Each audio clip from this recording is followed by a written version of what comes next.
like I mentioned, this Qualcomm, I mean, this is right here. I might have to add as soon as we hang up. This 82 area looks really great. Now this MU's on my radar. I like that one a lot. This PGNY.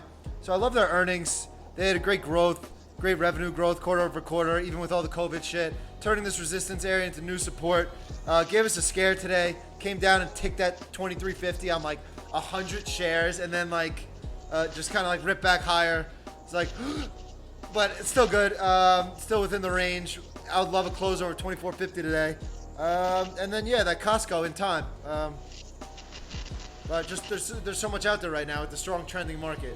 What are you looking at? I like this clack. Just like one of Alex, yeah, KLAC. Yeah, just like Alex Smith's question was like, would you take a breakout? And it's like clack through 180. I have no mind buying up through that when it's ready. But also if it comes down into this 170 and it can start to turn back up, higher, and I could buy it off of, some recent support, I have no problem doing that either. So this is kind of one that, I'm willing to either buy through resistance or buy up a support depending on how, it sets up.